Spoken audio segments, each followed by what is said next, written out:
I grew up on a farm in rural Kentucky, the kind of place where life is simple, nights are quiet, and traditions are passed down without much explanation. My family had one rule that never changed: never go past the tree line after dark. I heard it my whole life. My grandfather spoke of it like it was an unshakable truth. My mother repeated it without ever giving a real reason.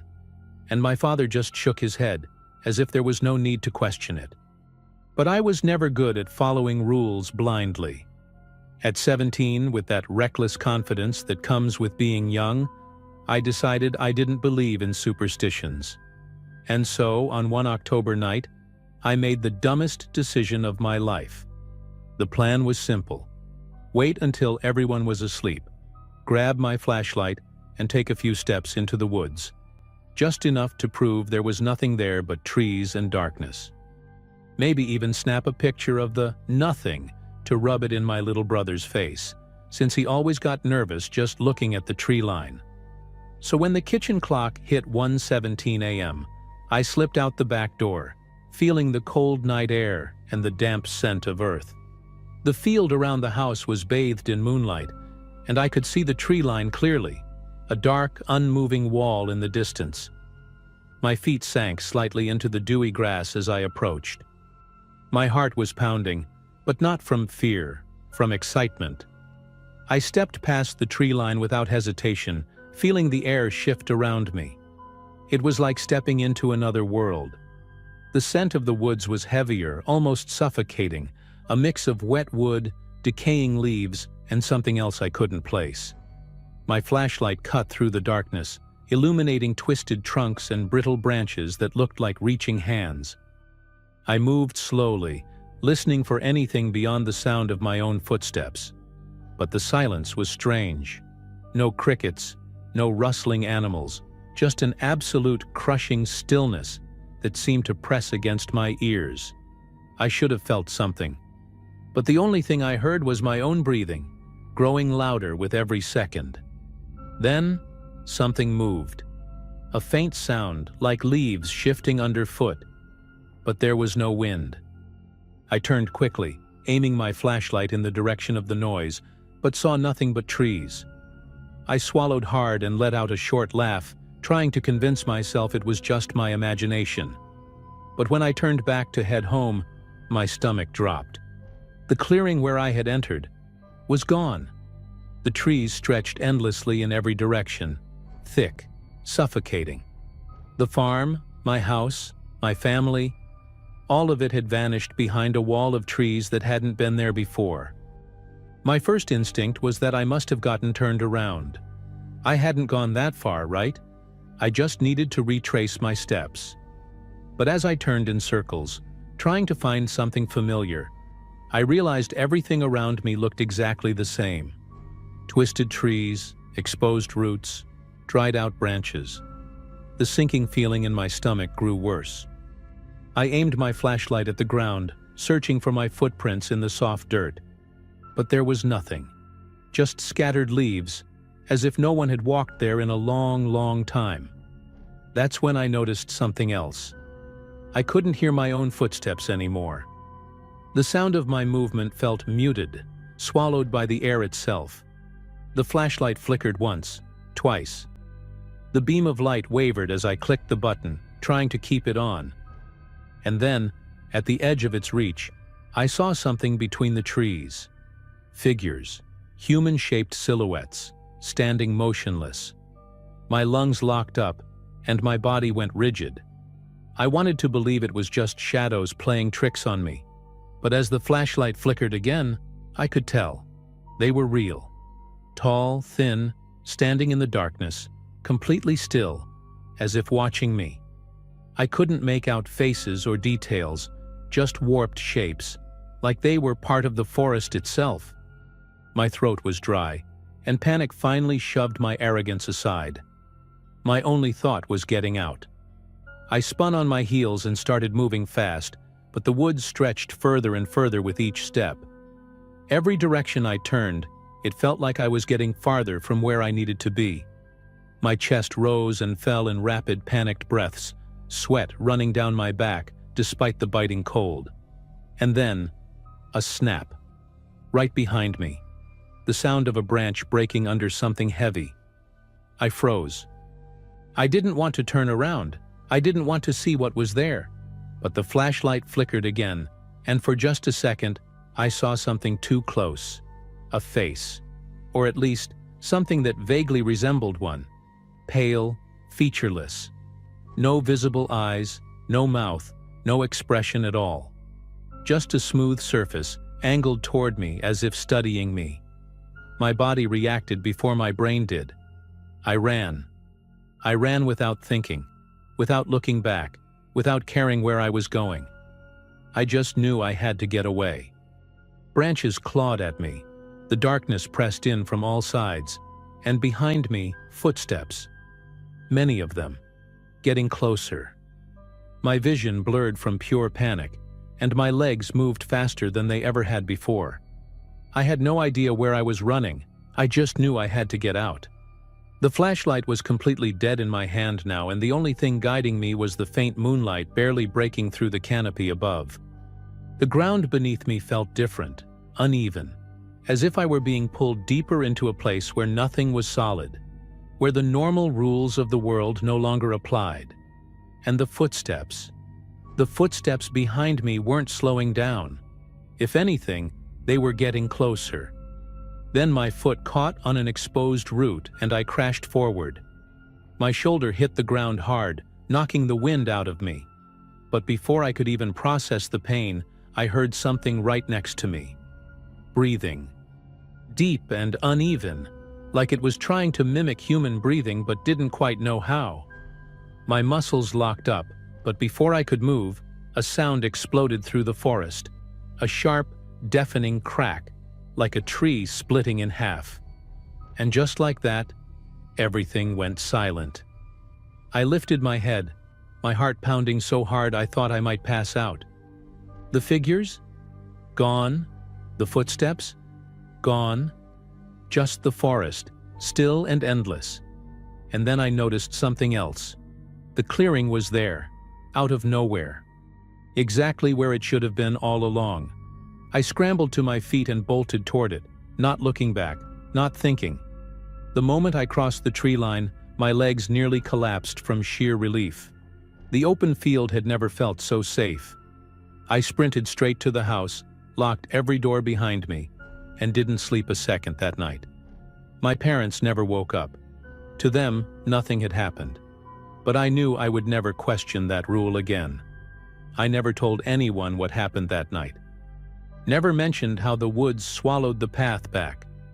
Never spoke about the faceless figures, the distorted breathing, or the crushing silence that had filled the air.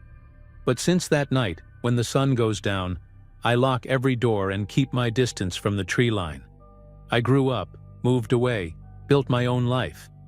But sometimes, in the middle of the night, I wake up with that familiar feeling that something is standing in the dark, watching, waiting.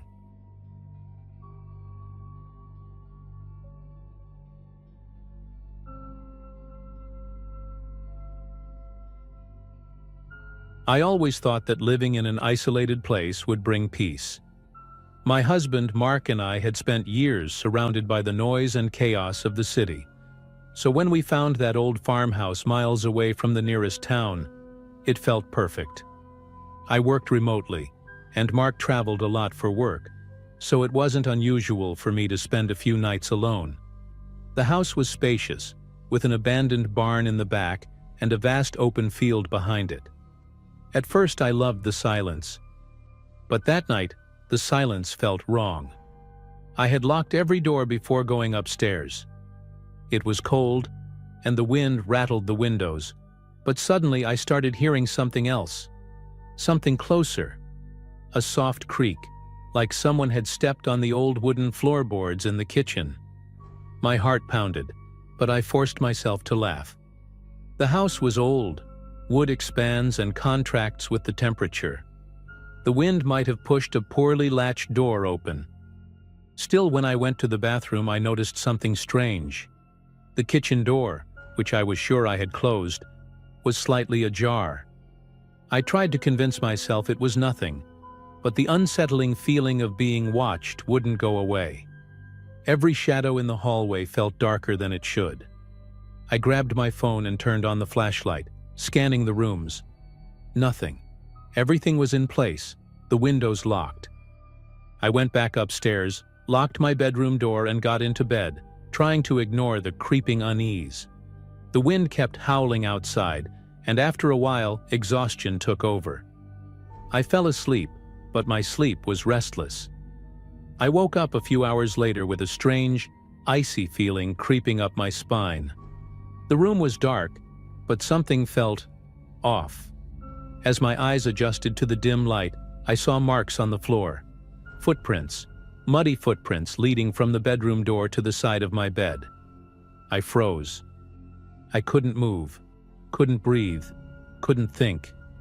I knew those marks weren't there before, and I knew they weren't mine. My first instinct was to grab my phone and call Mark, but then I realized how badly my hands were shaking. I was in shock. I looked around, trying to make sense of it. The bedroom door was still closed, locked, and yet the footprints were there, fresh, damp. My heart pounded in my chest. I needed to get out.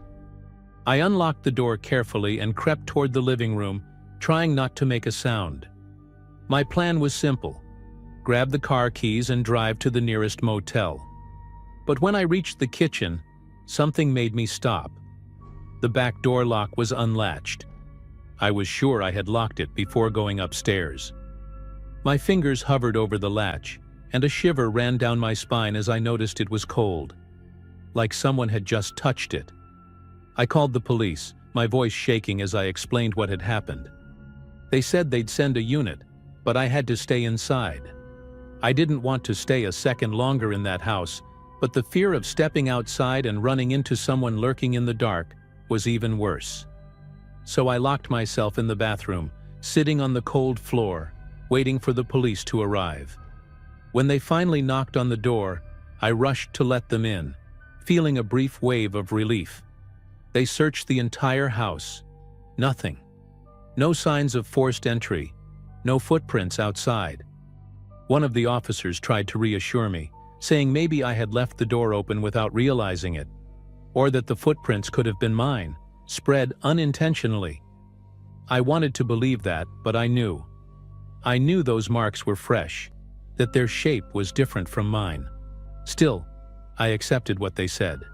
Maybe, deep down, I wanted them to be right. After they left, I gathered my courage and cleaned up the footprints, trying to push it all out of my mind. The next night came faster than I wanted. The house felt quieter, but it was a dense, heavy silence.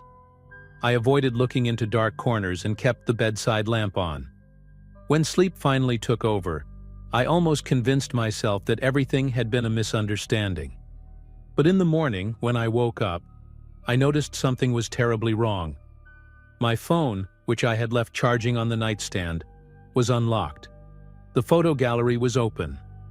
And there, among the pictures from the previous day, was something that sent a freezing chill through my spine. Photos of me, sleeping. My entire body went rigid. I couldn't move a muscle as I scrolled through the images, seeing a sequence of photos that should not exist. The first one showed my face relaxed, turned slightly to the side on the pillow. The second one captured my breathing, visible in the slight movement of the blanket. But the third made my stomach turn. It was taken closer, as if whoever had taken it was leaning over me, close enough to hear me breathe. What made me want to throw up was the angle. It looked like the person had been standing right next to my bed, looking down at me. I dropped my phone and jumped out of bed, my heart pounding so hard I thought I'd pass out. I couldn't understand. I had locked everything. I hadn't heard a single sound. How had someone gotten in, stood next to me, taken pictures, and left without a trace? My legs felt weak as I rushed to the bedroom door, still locked, just as I had left it. My hands were clammy as I replayed every detail of the previous night in my head. Nothing made sense. This time I didn't hesitate. I called the police again, not caring if I sounded paranoid. When they arrived, things took an even more terrifying turn. They checked every lock, every window. Nothing was broken. Nothing had been forced open. Then, one of the officers asked me something that sent ice through my veins. "Are you sure no one was already inside the house before you went to sleep?" The weight of those words crushed me. If no one had broken in overnight, that meant the person had already been there when I went to bed. I never spent another night alone in that house after that. Mark returned 2 days later, and even though we never fully understood what happened, he agreed it was best for us to move. A few months later, we found a new home in the city, and I swore I would never live in an isolated place again. To this day, I don't know who was with me that night. I don't know how they got in or how they left without a trace. But sometimes, when I wake up in the middle of the night, I feel that same eerie sensation of being watched. Like someone somewhere is still watching me.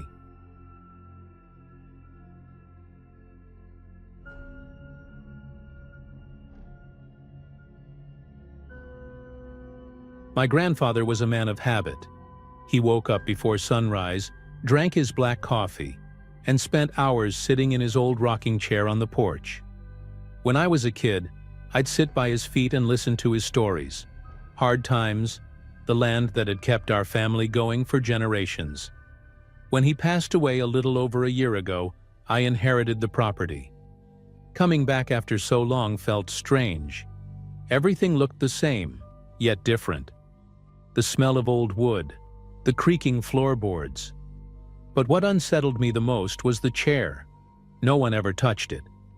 It just sat there, on the porch, unmoving, like it was waiting for something. Life on the farm was lonely, but I liked it. My days started early, feeding the animals, checking the fences, keeping up with the heavy routine of a farmer. That night, I was finishing up in the barn when a cold breeze cut through the air. The sky was clear, stars shining, but something felt off. There was a strange stillness in the air, the kind that makes you hold your breath without realizing it. I glanced toward the house, and my heart nearly stopped. The rocking chair was moving, slowly, back and forth. The creak of the wood echoed in the empty yard. I froze for a moment, trying to rationalize. "It's just the wind," I told myself. There was no one else here but me. I locked up the barn, forced out a nervous chuckle, and went inside without looking at the porch again. But that feeling, that heavy, prickling sensation of being watched, stuck to me like a shadow. In the middle of the night, I woke up to a sound outside, a slow, rhythmic creaking, the same sound from before. My chest tightened, but I refused to get up. I squeezed my eyes shut, pulled the blanket over my head like a child, and waited for silence. Morning came, and I dragged myself downstairs, still groggy. I poured a cup of coffee and stepped onto the porch, trying to shake off the paranoia from the night before. The morning sun cast long shadows across the wooden floor, and that's when I saw it. Footprints, imprinted in the dust. They led straight to the chair, but there were no footprints leading away from it. I froze. I crouched down, inspecting the marks on the floor. They were clear, distinct, boot prints, the kind my grandfather used to wear. But it didn't make sense. I hadn't stepped there since moving back, and no one else lived with me. My chest tightened as I tried to come up with a logical explanation. Maybe someone had snuck onto the property during the night? An intruder? But why the hell would someone come all the way out here just to stop in front of the chair and then vanish? The rest of the day dragged on. I worked the fields, but my mind kept drifting back to those footprints. When night fell, I forced myself to ignore the unease. I locked every door and window before heading upstairs, but I hesitated before turning off the lights. On impulse, I stepped onto the porch and stared at the chair. It sat there, still as ever. I let out a breath, feeling ridiculous. "It's just exhaustion," I muttered. But as I turned to go inside, a soft creak cut through the air. My head snapped back. The chair was rocking. A chill ran down my spine, There was no wind that night. The air was heavy, completely still. Every instinct in my body screamed at me to run, but my legs wouldn't move. And then it happened. A faint sound, almost a whisper, broke the silence. A dry, clicking noise, like a tongue against teeth. And right after that, the smell. A smell I knew too well. Tobacco. The same scent that clung to my grandfather's shirts, to the cushion of his chair. My pulse pounded in my ears. This wasn't possible. I held my breath and took a step back. The chair slowed, as if whatever was in it had noticed me. And then, like someone had just stood up from it, it stopped completely. Silence filled the porch. My entire body tingled with fear. I wanted to convince myself that it was all in my head, but every cell in my body knew I was not alone. I backed away, trying to steady my breathing. My heart was pounding so hard it felt like it echoed in the night. I shut the front door with a loud bang and locked it, as if a simple lock could keep out whatever was out there. But I didn't go upstairs. Instead, I stood frozen in the living room, listening. The silence was thick, pressing down on me. Minutes stretched on, long and unbearable, until I finally convinced myself it was over. But deep down, I knew. That presence still lingered. The next morning, daylight brought a false sense of safety. I took a deep breath before stepping outside, half hoping that I'd imagined it all. But as soon as I opened the front door, my blood ran cold. The footprints were back. But this time, they didn't just lead to the chair. Now, they led to the door, to where I had stood the night before. Watching me? A shiver ran down my spine, and I turned to the chair. It looked exactly the same, but the air around it felt dense, heavy. That was enough for me. I stepped back inside, grabbed an old sheet, and without thinking twice, threw it over the chair. I didn't want to see it anymore. I didn't want to feel its presence. Deep down, I knew it was a meaningless gesture. But somehow, it made me feel like I had taken control of the situation. And for some reason I still can't explain. After that night, the strange occurrences stopped. No more footprints, no more creaking, no more scent of tobacco in the air.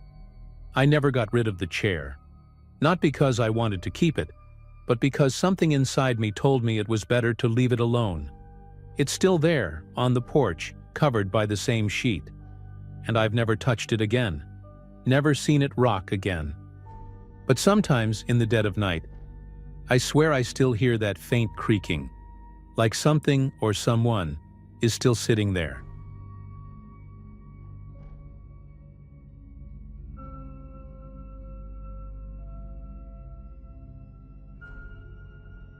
I moved to this small town late last year. After a decade drowning in the chaos of the big city, I decided I needed some peace. A place where I could wake up without honking cars or sirens, and sleep without the glow of streetlights bleeding through my curtains. I found a simple, cheap house in a quiet area, surrounded by cornfields and neighbors who nodded in greeting but didn't pry. The only one I really connected with was Mr. Howard, an old man pushing 80 who lived next door. He was the kind of guy who always had a story to tell, and for some reason, he enjoyed my company. We talked almost every day over the backyard fence while he chewed on a piece of tobacco, spitting occasionally into the dirt. From the beginning, there was something strange about his property.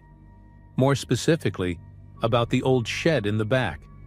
It was a dark, weathered wooden structure, its double doors secured with a massive padlock. It didn't take me long to ask about it, and Howard's response was blunt. "Stay away from that shed, son. That's all I ask." It wasn't a threat, but a plea, like it was an unbreakable rule. I didn't push him for answers.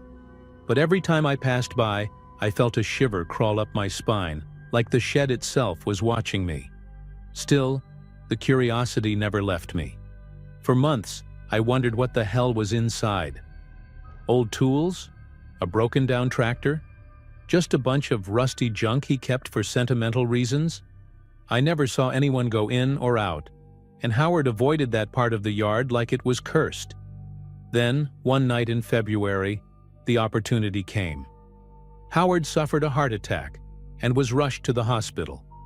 I heard about it from the neighbors, and while everyone worried about his health, my mind went straight to one thing. The shed was alone. For the first time, no one was there to stop me from taking a look. I waited until midnight, when the town was silent. Grabbing a flashlight, I hopped the fence, my heart pounding. To my surprise, the padlock wasn't latched. With a dry click, I pushed open the doors, sending a cloud of dust swirling in the air. The weak beam of my flashlight flickered across the wooden walls, revealing an almost empty interior. No old chests, no sinister tools. Just a table covered in dust, and a rocking chair sitting in the center of the shed. I felt a mix of relief and disappointment. I had built this up in my head for months, and in the end, it was just an empty room? What a joke. I turned to leave, laughing at myself. Then I heard it. It was a quiet sound at first, almost too soft to notice. A faint creak, like wood bending under a weight that wasn't supposed to be there. My whole body froze. The flashlight trembled in my hand as I slowly turned back, an icy chill creeping up my spine. The beam of light swept across the table, the walls, the dusty floor, and then stopped on the chair. It was no longer empty. I wanted to scream, but my throat locked up. The thing sitting there wasn't Howard. It wasn't anyone I knew. The flashlight revealed a thin, hunched figure, dressed in what looked like an old suit, tattered and covered in grime. The face, my God, the face was the worst part. The skin looked like melted wax, as if someone had tried to mold it, and then left it to dry, featureless. No eyes. Just a smooth, empty space where they should have been. And yet, somehow, I knew it was looking at me. The chair started rocking on its own, groaning softly in the crushing silence of the shed. The thing tilted its head, as if studying me, and then without warning, it stood up. The sound that followed still haunts me. It wasn't a scream, nor a moan. It was as if dozens of voices whispered at once, in a pitch that made my brain feel like it was short-circuiting. My legs reacted before my mind did, and I bolted for the exit, stumbling in my panic. I ran across Howard's yard like a man fleeing the gallows. I vaulted over my fence without thinking, crashing onto my knees on the other side. My chest heaved, my lungs burned. When I finally worked up the courage to look back, the shed doors were closed. Nothing moved. No sound. Just Howard's darkened, empty house in the distance. Had I imagined all of it? Had my brain, fed by months of curiosity and paranoia, played some kind of cruel trick on me? That night, I couldn't sleep. I locked myself inside my house, turned on every light, trying to convince myself none of it was real. But how could I explain the sound? The empty chair? That thing standing up? My body was still trembling when the sun finally crept over the horizon. I decided I would never step foot in that yard again. Howard would be back in a few days, and I didn't want to be around when he found out what I had done. But then, something even worse happened. The next morning, I heard a noise from my porch. When I opened the door, my blood turned to ice. The rocking chair was there, the exact same one from the shed. Every scratch in the wood, every dark stain. It was as if it had walked across the yard during the night and decided to wait for me. My first instinct was to kick it off the porch and run back inside. But when I peeked through the window, it was still there, facing my house, like it was watching me. By late afternoon, Howard came home. I went to the fence like we always did, trying to act normal. He looked frail from his hospital stay, but when he saw me, his face darkened. "Son, what did you do?" The question was barely a whisper, laced with something that felt like fear. I told him everything. The shed, the chair, the faceless thing. Howard didn't speak for a long time. Then his eyes shifted to my porch. When he saw the chair, His expression twisted into something I can only describe as horror. "You brought him here." My mouth went dry. He picked up the chair and without a word carried it back to the shed. I don't know what he did after that, and I never asked. Since that day, I avoid that backyard like the plague. Howard stopped talking to me. Sometimes, when I'm lying in bed at night, I swear I hear a distant creaking sound, like wood rocking in the wind. But I never look out the window. Never again.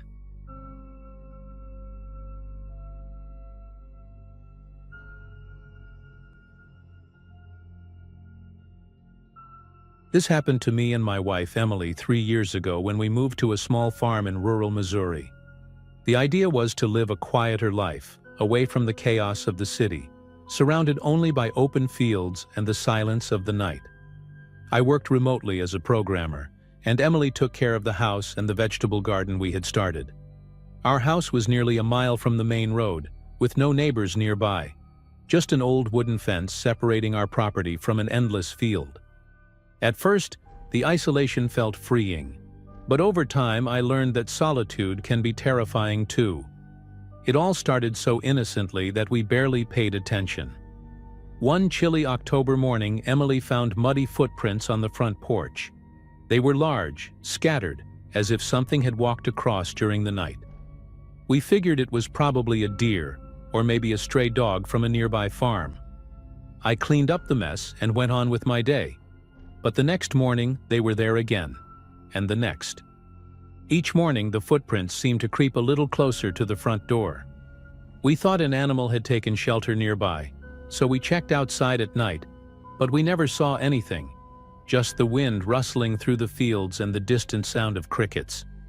By the second week, Emily started feeling uneasy. "Don't you think it's weird that they always end here but never start anywhere?"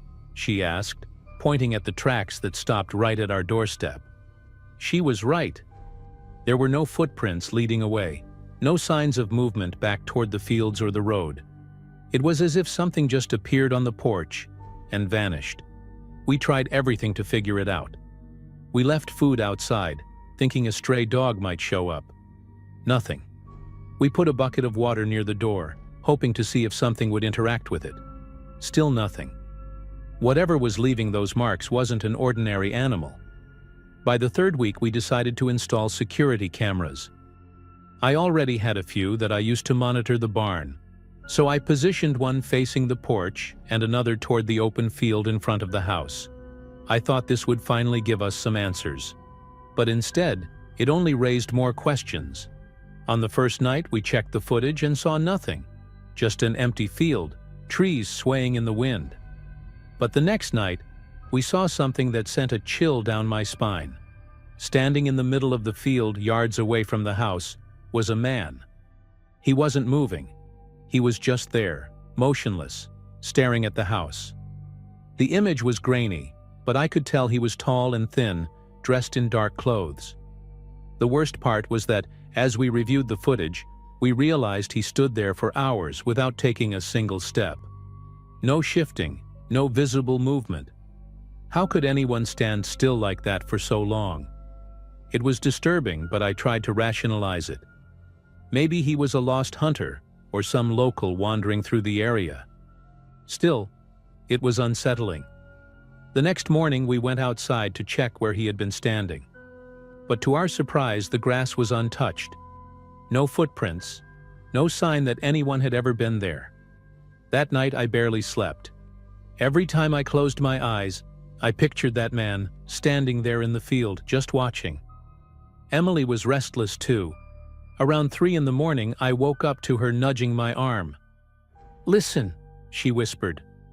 I held my breath, straining to hear. And then I caught it. A soft creak from the porch, like someone stepping carefully on the wooden planks. My heart pounded.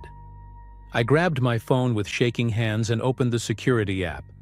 The feed loaded, and for a moment nothing seemed unusual. But then, on the edge of the screen, I saw something that made my blood run cold. The front door was slightly open. Not completely, but just enough to send a wave of dread through me. "Did you lock it before bed?" I whispered to Emily. But I already knew the answer. We always locked it. We crept out of bed, my heart hammering so loud I was sure it could be heard through the walls. The hallway was dark, and the only sound was the wind howling outside. I grabbed a baseball bat that we kept leaning against the wall and inched toward the door, swallowing the lump in my throat. When I got close enough, I reached out and slowly pushed the door open. Nothing but the empty field beyond. I flipped on the porch light and scanned the area. No new footprints, no movement in the field. But then Emily gasped beside me and pointed at something near the doorway. There, on the wooden floorboards, was a set of fresh footprints. Wet.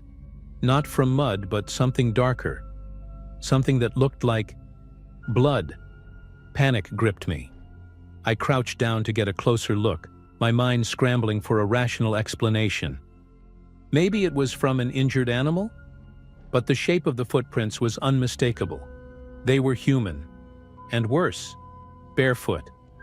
Emily clutched my arm tightly, her breathing unsteady.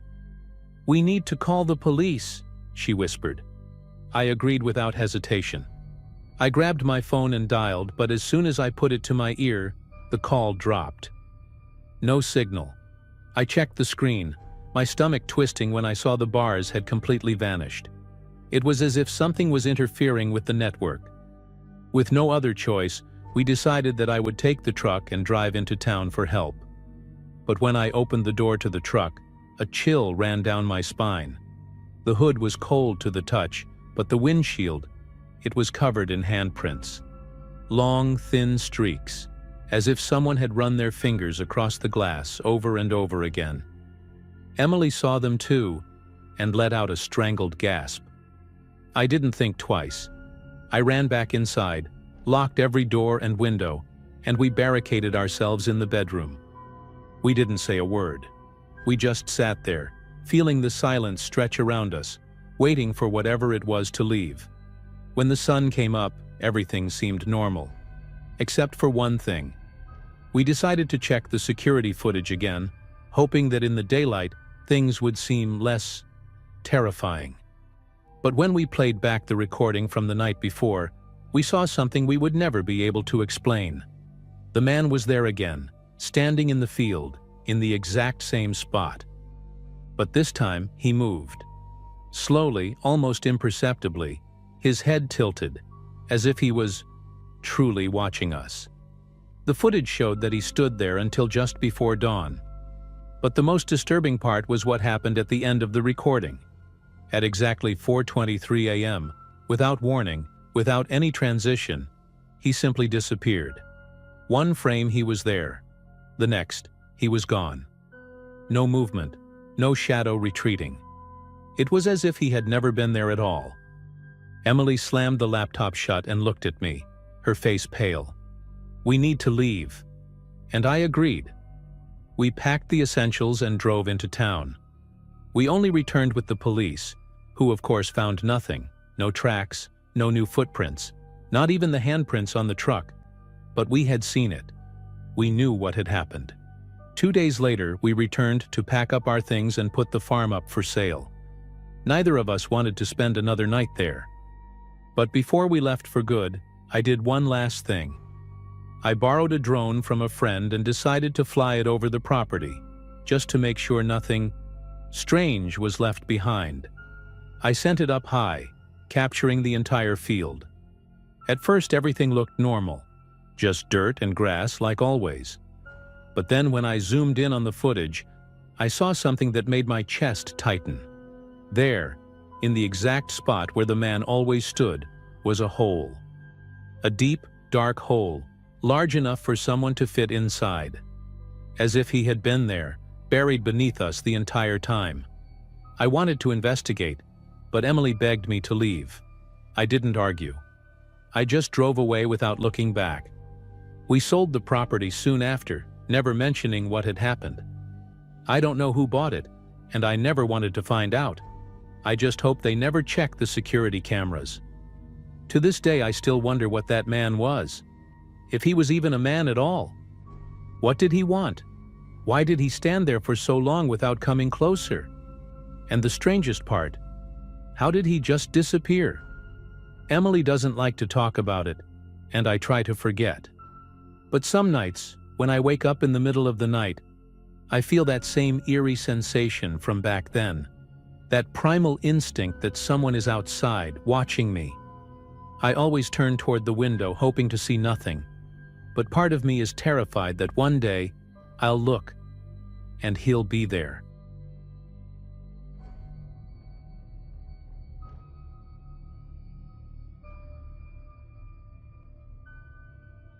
I must have been around 9 years old when I spent the summer at my grandfather's farm. My parents had taken a long trip, some work-related travel for my dad, and decided it would be better to leave me with him rather than drag me around the world with them. I didn't mind. I loved that place. The house was old and creaky with the wind, but it had a warm scent of wood and coffee. The field stretched as far as my eyes could see, and I spent my afternoons running through the tall grass, kicking rocks, and catching grasshoppers. The sun was hot, but the breeze made everything feel fresh, and at night, the stars looked so close I thought I could reach out and touch them. It was one of those summers that felt like it would never end. One of those afternoons was when I saw him for the first time. I was standing by the fence, kicking at the dry dirt, when my eyes caught something beyond the wheat field. In the middle of the golden stalks, there was a man. He wasn't doing anything. He wasn't walking, wasn't waving. He was just there. From where I stood, I couldn't see his face properly, but he was tall, thin, and seemed to be wearing dark clothes. My eyes stayed fixed on him for a while, waiting for him to move. He didn't. That unsettled me, sent a shiver up my spine despite the heat. I ran back to the house and told my grandpa. I expected him to laugh or tell me it was just some farmer from the area, but that's not what happened. He stopped what he was doing, cleaning an old shotgun on the porch, and looked at me with an expression I'd never seen before. A serious look, almost worried. After a second, he went back to handling the gun and simply said, "Stay inside after dark." That was it. No explanation. No follow-up questions. My grandfather wasn't a man of many words, but that reaction unsettled me. He knew something and didn't want to tell me. That night I woke up with a strange feeling, like someone was watching me. My room was on the second floor, and my window faced the fields. I remembered the man, and without thinking, I got up and looked. He was still there. Only now he was closer. Close enough that I could see his silhouette in the dim moonlight, still unmoving, still staring. My chest tightened, and I shut the curtain in a panic before crawling back into bed, but I didn't sleep for a long time. The next day, I tried to forget what I'd seen. I convinced myself it was just my imagination, a trick of the light. I spent the day exploring the barn, playing with my grandpa's dogs, and avoiding looking at the field. But as the afternoon faded into evening, that feeling returned. Like a weight pressing down on my chest, a nervous energy I couldn't explain. When the sun started setting, I found myself peeking through the kitchen window, looking out at the fields. My stomach twisted. He was still there, hadn't moved, hadn't left. It was like he was just waiting for me to notice him again. I waited until after dinner to ask my grandpa.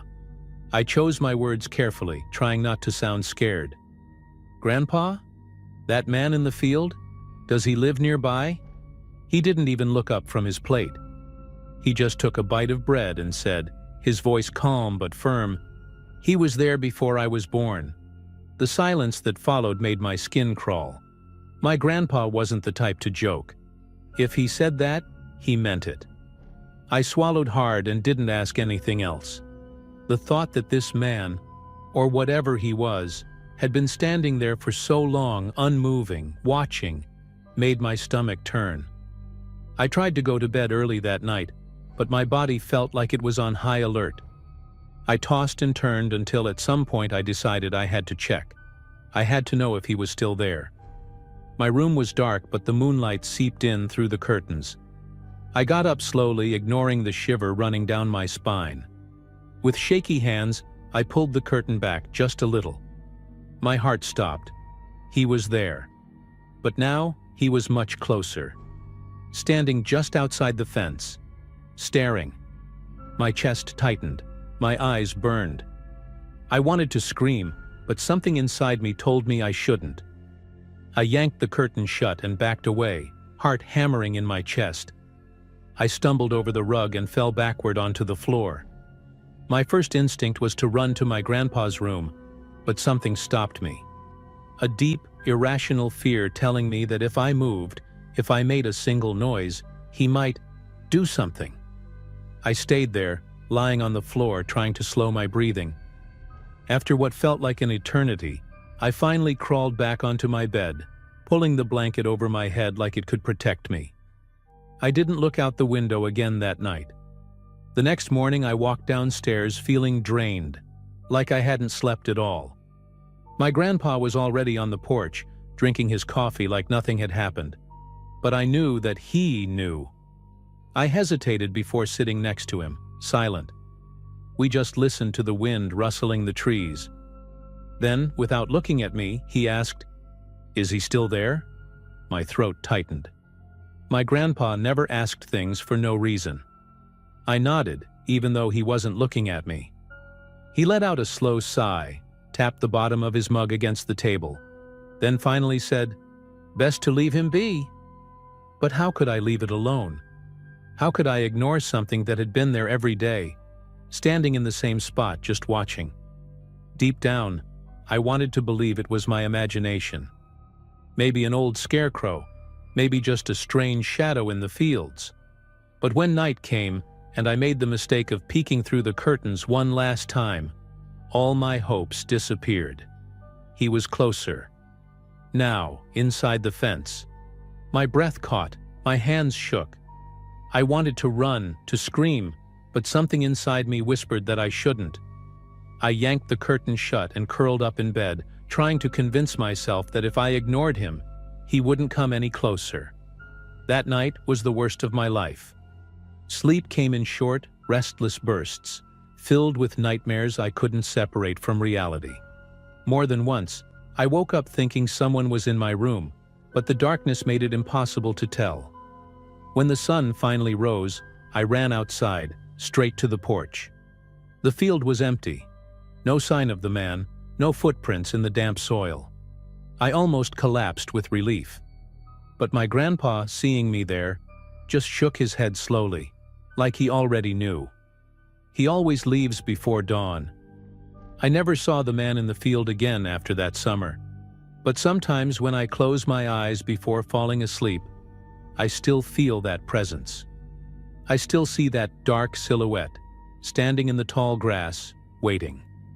My grandpa passed away a few years later, taking whatever he knew with him. Maybe I should have pushed for answers, but part of me was too afraid to hear them. Now, as an adult, I think of it as one of those mysteries that never get solved. Only sometimes, late at night, when I look out my window, I swear I see something in the dark, watching me from afar.